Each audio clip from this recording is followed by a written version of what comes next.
샬롬. 오늘도 주의 평강이 여러분과 함께하기를 축복합니다. 항상 주님 안에서 살고 말씀 안에서 살고 성령 안에 살아가는 복되고 은혜로운 하루가 되시기를 주님의 이름으로 간절히 축원합니다. 오늘 아침 하나님께서 우리에게 허락해 주신 말씀은 시편 32편 1절에서 11절 말씀입니다. 복되어라 거역한 죄 용서받고 허물을 벗은 그 사람, 주님께서 죄 없는 자로 여겨주시는 그 사람, 마음에 속임수가 없는 그 사람, 그는 복되고 복되다. 내가 입을 다물고 죄를 고백하지 않았을 때에는 온종일 끊임없는 신음으로 내 뼈가 녹아내렸습니다. 주님께서 밤낮 손으로 나를 짓누르셨기에 나의 혀가 여름 가뭄에 풀 마르듯 말라버렸습니다. 셀라. 드디어 나는 내 죄를 주님께 아뢰며 내 잘못을 덮어두지 않고 털어놓았습니다. 내가 주님께 거역한 나의 죄를 고백합니다 하였더니 주님께서는 나의 죄악을 기꺼이 용서하셨습니다. 셀라. 경건한 사람이 고난을 받을 때에 모두 주님께 기도하게 해 주십시오. 고난이 홍수처럼 밀어 닥쳐도 그에게는 미치지 못할 것입니다. 주님은 나의 피난처, 나를 재난에서 지켜주실 분, 주님께서 나를 보호하시니 나는 소리 높여 주님의 구원을 노래하렵니다. 셀라. 주님께서 말씀하신다. 내가 가야 할 길을 내가 너에게 지시하고 가르쳐주마. 너를 눈여겨보며 너의 좋은 자가 되어주겠다.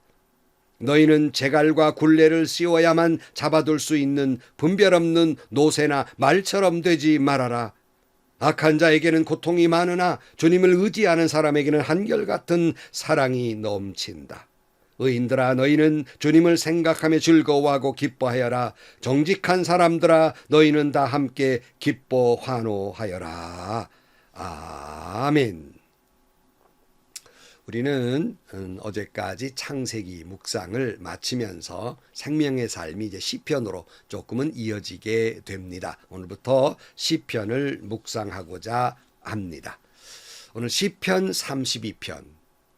이 시편 32편은 성 어거스틴이 참 사랑했고 애송했던 말씀이고 그가 마지막 임종할 때에도 이 말씀을 애송하면서 눈물을 흘리며 회개했다고 합니다.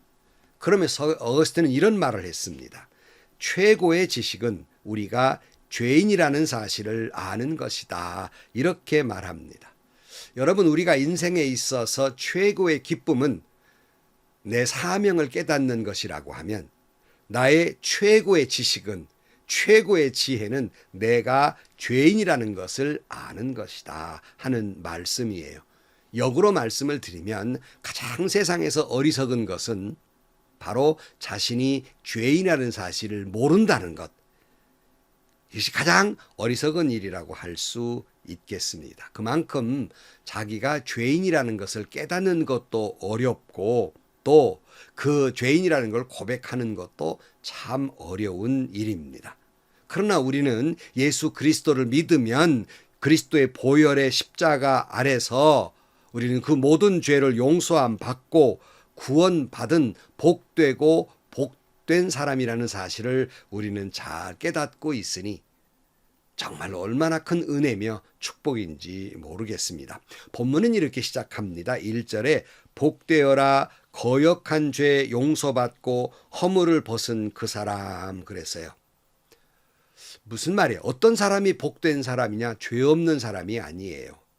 죄가 있으나 그 죄를 용서받고 그 죄의 허물을 벗은 사람이야말로 복된 사람이다. 그런 말씀을 하고 있는 겁니다. 로마 3장 10절 말씀에 성경에 이렇게 기록되어 있습니다. 의인은 없다. 한 사람도 없다 그랬어요. 그러므로 이 세상에 죄인 아닌 사람은 없습니다. 그렇기 때문에 죄가 없어서 복된 사람은 이 세상에 하나도 없어요. 그러나 하나님 앞에서 죄가 있지만 용서함 받은 사람, 이 사람이 복된 사람이라는 겁니다. 오늘 본문은 2절에 주님께서 죄 없는 자로 여겨주시는 그 사람, 마음에 속임수가 없는 그 사람, 그는 복되고 복되다.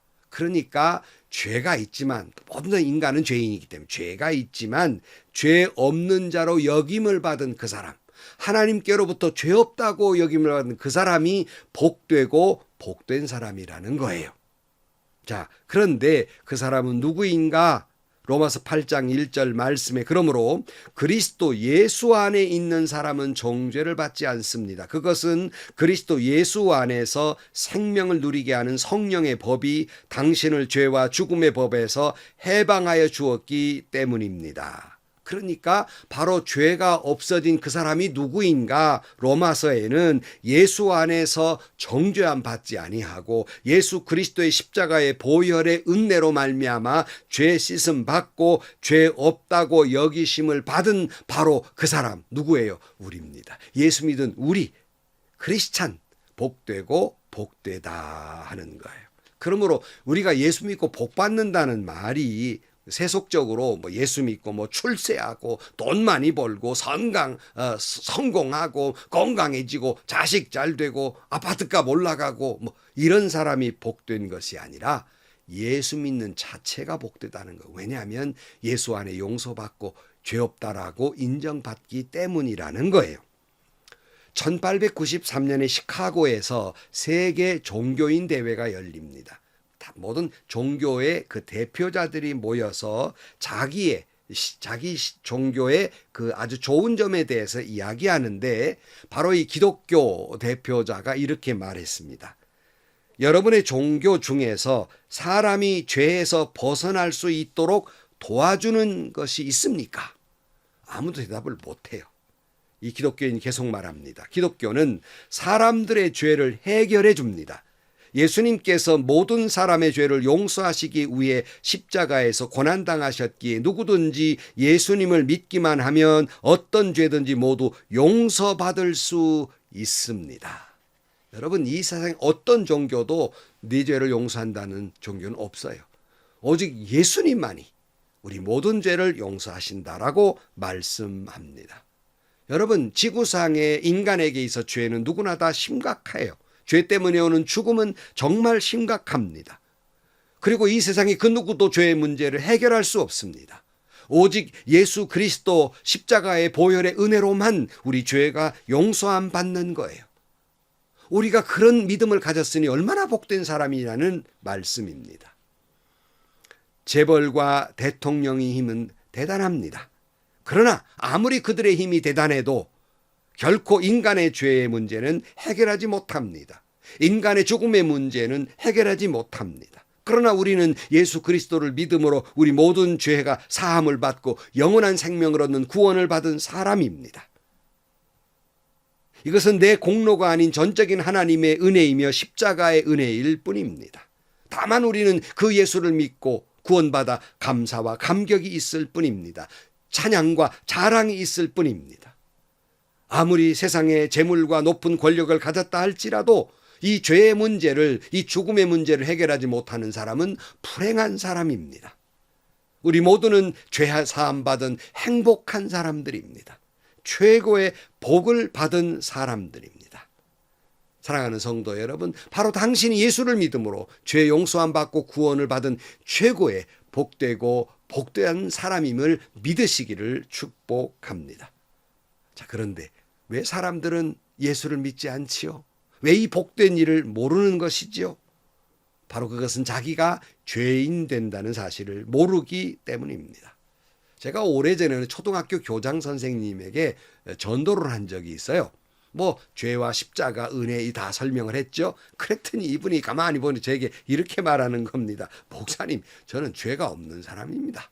내가 태어나서 입대까지 선생님 말, 부모님 말 어겨본 적이 없고요. 그리고 우리나라 법 어긴 적이 없습니다. 그 흔한 교통법규 하나도 내가 어긴 적이 없습니다. 그런데 목사님 왜 내가 죄인이라고 말합니까? 나 죄 없는 사람입니다. 참 그 말을 듣고 제가 참 실소를 했습니다마는 아무리 돈이 많고 권력이 있고 학식이 높아도 여러분 자기가 죄인이라는 사실을 깨닫는 건 참 어렵습니다. 그러니까 죄를 깨닫는 것은 그런 것으로 깨달아지지 않기 때문입니다. 그래서 예수 믿는 자체가 복이며 예수 그리스도를 믿는 자체가 복되다는 거예요. 예수를 만나면 예수 앞에 내가 얼마나 죄인인 것을 깨닫게 되고 그 예수 그리스도의 보혈의 은혜를 갈망하게 되고 예수 그리스도 십자가의 은혜를 구하게 되며 그러므로 용서함 받고 구원을 받고 영원한 생명을 얻었으니 죄의 문제도 죽음의 문제도 인간의 가장 근본적인 문제가 해결됐으니 이것이 어찌 은혜가 아니며 이것이 어찌 축복이 아닐 수 있겠습니까? 여러분, 왜 암이 무섭습니까? 이 암이라는 것은 가만히 두면 그 암이 내 온몸에 다 퍼져서 내 목숨을 위협하는 순간까지 인간은 잘 모릅니다. 그러다가 우연히 건강검진 갔다가 암 초기라는 그런 판정을 받았을 때 의사 선생님들이 환자들에게 뭐라고 합니까? 당신은 참 럭키합니다. 행운이라고 그러죠. 암이 발견됐으니까. 바로 죄라고 발견되는 것 럭키한 거예요. 행운인 거예요. 은혜인 겁니다. 죄라는 암덩이가 있는데 이것을 모르고 있으니 결국은 자기는 천년만년 살 것처럼 그렇게 사니 얼마나 불행한 사람이에요. 그러나 우리는 그 암덩이를 알아요. 예수 안에서 그 모든 걸 해결받았어요. 럭키한 거예요. 행운인 거예요. 축복인 거예요. 질병 가운데 참 불행한 질병 가운데 하나가 한센시병 아닙니까? 그 병의 특징이 뭐예요? 감각이 없는 거예요. 밤중에 잠을 자다가 자기 발가락이 떨어져 나갔는데도 모르는 거예요. 바늘로 자기의 그 손톱 밑을 찔러도 안 아픈 거예요. 감각이 없는 거지요. 이처럼 사람들이 죄에 대한 감각이 없는 사람, 불행한 죄에 한센시병 걸린 사람이라는 말이에요. 자기의 죄인됨을 모르는 거예요. 그러므로 죄인됨을 인정하지 못하는 거예요. 그러니 십자가의 보혈의 은혜로 죄 용서함 받으라는 말을 이해할 수도 없고 그 말을 믿을 수도 없는 거예요. 자기가 죄인됨을 모르는데요. 그러나 오늘 시편에서 이 다윗의 고백인데요. 3절 말씀에 내가 입을 다물고 죄를 고백하지 않았을 때에는 온종일 끊임없는 신음으로 내 뼈가 녹아내렸습니다. 주님께서 밤낮 손으로 나를 짓누르셨기에 나의 혀가 여름 가뭄에 풀 마르듯 말라버렸습니다. 죄에 대해서 얼마나 민감한 감각을 가지고 있냐면 죄를 고백하지 않으면 다윗은 뼈가 녹는 듯하니 괴로웠다는 거예요. 그 마음은 여름감에 그저 그 입이 마르는 것처럼 고통스러웠다는 거예요. 이것이 정말 인간이 괴로운 것 같지만 죄로 인한 괴로움을 느끼는 감각은 은혜며 축복이에요. 내가 아픈 걸 아프다고 느끼고 뜨거운 걸 뜨겁다고 느끼는 건 축복인 거예요. 그렇지 않으면 벌써 죽죠. 벌써 사건 사고 나지요. 내가 죄에 대해서 민감하다는 것, 내가 죄 때문에 눈물을 흘릴 수 있다는 것, 나의 죄인됨을 주님 앞에 고백할 수 있다는 것, 이것은 은혜이며 축복입니다. 5절 말씀, 드디어 나는 내 죄를 주님께 아뢰며 내 잘못을 덮어두지 않고 털어놓았습니다. 내가 주님께 거역한 나의 죄를 고백합니다 하였더니 주님께서는 나의 죄악을 기꺼이 용서하셨습니다. 셀라. 여러분, 내가 내 죄인됨을 깨닫고 주님 앞에 고백한 게 왜 축복이 은혜요? 용서받을 수 있기 때문에, 영원한 생명을 얻는 것이기 때문에 축복이라는 말씀입니다. 이사야서에서 이렇게 말씀하십니다. 이사야 1장 18절 말씀에 주님께서 말씀하신다. 오늘아 우리가 서로 변론하자. 너희의 죄가 주홍빛 같다 하여도 눈과 같이 이어질 것이며 진홍빛과 같이 붉어도 양털같이 이어질 것이다. 43장 25절 그러나 나는 내 죄를 용서하는 하나님이다. 내가 너를 용서한 것은 너 때문이 아니다. 나의 거룩한 이름을 속되게 하지 않으려고 그렇게 한 것일 뿐이다. 내가 더 이상 너의 죄를 기억하지 않겠다. 내 죄가 진홍같이 붉을지라도 용서해 주실 것이라는 겁니다. 아니, 이제부터는 네 죄 다 용서했으니 기억도 안 하겠다는 거예요. 양털처럼 희고 거룩하게 여겨주실 것이라는 말씀입니다. 근데 우리는 하나님은 내 죄를 다 잊어버리셨다는데, 내가 죄를 고백하고 회개했기 때문에 우리는 그걸 기억하고 정말 괴로워하지요. 여러분, 하나님이 용서하셨습니다. 다 기억도 안 하세요. 6절 말씀, 경건한 사람이 고난을 받았을 때 모두 주님께 기도하게 해 주십시오. 고난이 홍수처럼 밀어닥쳐도 그에게는 미치지 못할 것입니다. 주님은 나의 피난처, 나를 재난에서 지켜주실 분, 주님께서 나를 보호하시니 나는 소리 높여 주님의 구원을 노래하렵니다. 주님께서 말씀하신다. 내가 가야 할 길을 내가 너에게 지시하고 가르쳐주마. 너를 눈여겨보며 너의 좋은 자가 되어주겠다. 여러분, 왜 내가 죄를 깨닫고 회개하는 게 복이냐면, 내가 죄를 깨닫고 주님 앞에 고백하고 용서함 받는 그 사람에게 하나님은 모든 재난에서 지켜주시고 보호해 주시고 갈 길을 가르쳐 주신다 말씀하시니 얼마나 은혜의 축복입니다. 그러므로 우리는 기쁨이 넘치고 감격하고 감동하고 내 입술에 찬양이 떠나지 않을 수밖에 없는 거예요. 그런데 인간은 아직도 고집이 그렇게 세서 그저 노새가 한번 고집 부리면 그저 못 말리거든요. 이런 고집이 있어서 시편의 9절 말씀에 너희는 제갈과 굴레를 씌워야만 잡아둘 수 있는 분별 없는 노새나 말처럼 되지 말아라. 제발 그러지 말아라는 거예요. 제발. 여러분 아직도 나는 죄 없다고 고집 부리고 계십니까? 10절 말씀. 악한 자에게는 고통이 많으나 주님을 의지하는 사람에게는 한결같은 사랑이 넘친다. 의인들아 너희는 주님을 생각하며 즐거워하고 기뻐하여라. 정직한 사람들아 너희는 다 함께 기뻐 환호하여라.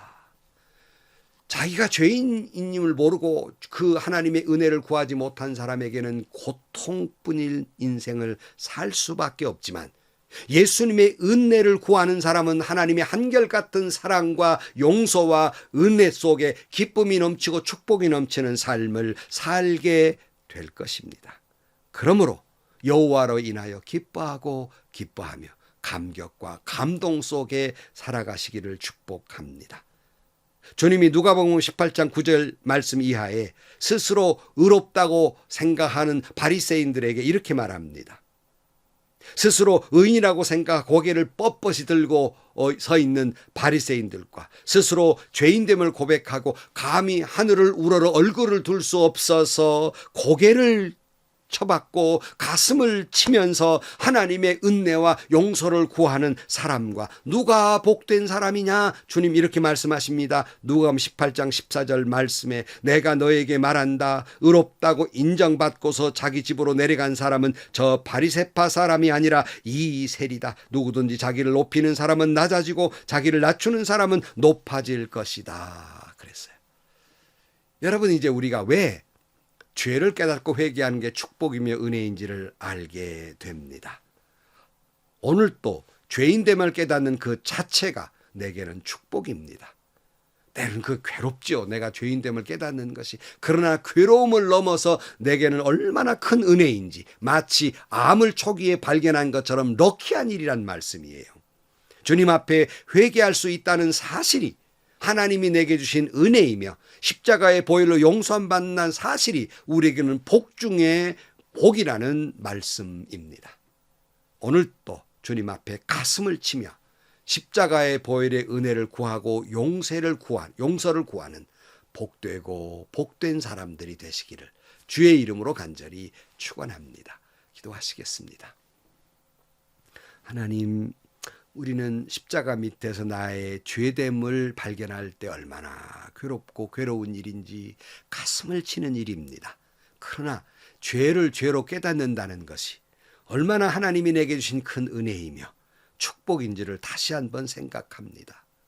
괴로워도 죄를 깨달아야 하며 힘들어도 주님 앞에 회개해야 하며 그러므로 죄 용서함 받고 영원한 생명을 얻게 되니 그 자체가 얼마나 내게 축복인지 예수 믿는 그것이 내게 얼마나 복인지 다시 한번 깨닫고 기쁨과 감격 속에 살아가게 하여 주옵소서. 예수님의 이름으로 기도하옵나이다. 아멘. 어느 의사 선생님이 열차를 타고 가다가 갑자기 감각이 없어지는 거예요. 이분은 한센시병을 연구하시는 분이었어요. 깜짝 놀랐습니다. 아, 내가 이제 나도 이 한센시병 치료하다가 걸렸는 모양이다. 그리고는 한참 가다가 이 기차에 내렸는데 감각이 살아나는 겁니다. 그때 그분이 고백하는 거예요. 내가 아픔을 아픔으로 느낄 수 있다는 것이 얼마나 큰 축복인가. 그러는 거예요. 여러분, 죄를 죄로 느낄 수 있다는 건 커다란 축복입니다. 회개할 수 있다는 건 내게는 은혜예요. 그런 마음을 주신 하나님, 회개의 영을 주신 하나님의 은혜입니다. 회개하고 십자가의 은혜로 구원받는 여러분들이 되시기를 축원합니다. 그 기쁨과 감격 속에서 오늘도 좋은 일만 가득하고 행복한 하루가 되시기를 주님의 이름으로 간절히 축원합니다.